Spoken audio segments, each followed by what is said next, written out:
For the Aztecs, mountains were more than just mountains. They saw the mountains as a holy site since they were so high up. The Aztecs figured that if they're higher up, that meant that they were closer to God. They would build temples and pyramids in the shape of mountains because the mountains were so holy and great. The Aztecs were so determined on surviving where exactly they lived because God was the one who sent them there. The mountains also gave the Aztecs a safe home. The mountains acted like walls to protect them from invaders. The one downside to the mountains was the flooding. Since the mountains were so steep, rainstorms could easily cause flash floods in lower areas. The Aztecs responded to this by building dams like the one you see right here, and other water-blocking structures. The lake that surrounded the island was so great because it protected the island from all kinds of intruders. The Aztecs would build bridges and other structures to connect the island to the mainland. The island setup would help them to develop a great farmland over the years and an overall successful homeland. The Aztecs believed that the earth was divided into 4 sections, and their capital, Tenochtitlan, was at the very center of it all. They believed that their land was the most special part of it all. Right in the middle of their city was a square which contained a lot of different kinds of temples and pyramids. The largest of these buildings was the Great Temple. The Aztecs built pyramids to resemble mountains, and the Great Temple was the main and largest building.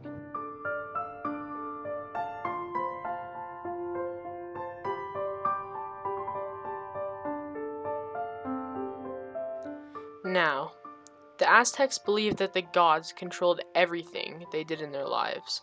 They would also go to the gods for life advice, war advice, and pretty much advice on everything. The Aztecs had many gods, and they believed that some were more powerful than others. The Aztecs had 5 gods. None of them I could pronounce the name, so I'll just leave them on screen for you guys. The first of the gods encouraged the Aztecs to move from their homelands to the valleys of Mexico. The Aztecs believed that he needed the blood of sacrificial victims to give him strength to overcome the night's darkness. He was the Aztecs' tribal god and had lots of warlike aspects. The second god was believed to be the most powerful of the gods. His name means smoking mirror, from the black mirror he used to see visions of the future in. Also called Lord of the Night, he was locked in an eternal struggle with the first god we looked at. This is the third god. People would also call him Feathered Serpent. People and priests would offer him lots of gifts such as flowers and birds because the priests prophesied that he would return from the east and destroy everything. The last, and arguably most powerful of the gods, was named Tlaloc. The Aztecs feared him the most because he had the power to unleash deadly floods and controlled the weather. He basically controlled their survival. The Aztecs also believed that sacrifice was the strongest devotion to the gods. They all believed that if they didn't feed the gods sacrificial blood, they would get sick and die. They also thought that if they didn't give them blood, then the world they knew and loved would end. The Aztecs would build their religious buildings on top of mountains, where, as I said before, they believed spiritual and earth worlds met. As city people, Aztecs felt the need to create religious buildings.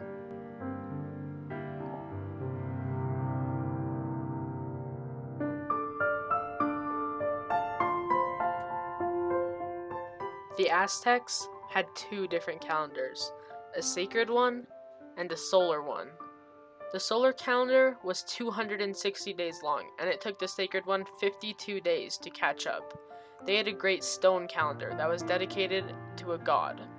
It showed how the world began and how it would end.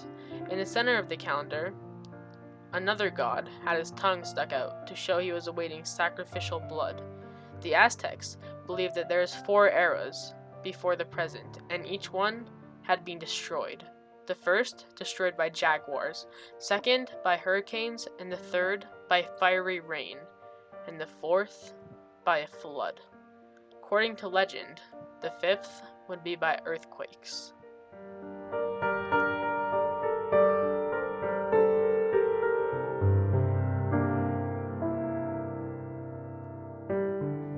The Aztecs' attitude for other cultures was rooted from their trek to find homeland.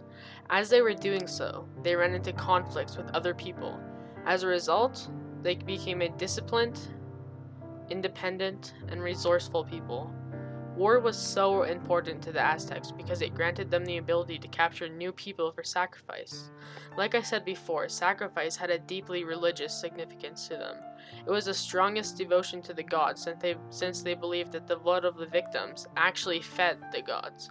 Without it, they believed that the gods would grow sick and die. The Aztecs formed trade and defense allies. They took great pride in this aspect of their character, the trader and the warrior. Trade and war were so very important to the parts of Aztecs' worldview and how they expanded their empire. Merchants would often travel in packs to carry the most items home from a trading site. This would often take more or less months at a time to do so. Merchants were a very important part of the Aztec society because they also acted as spies. They would travel and create maps of towns or cities that could be easily defeated.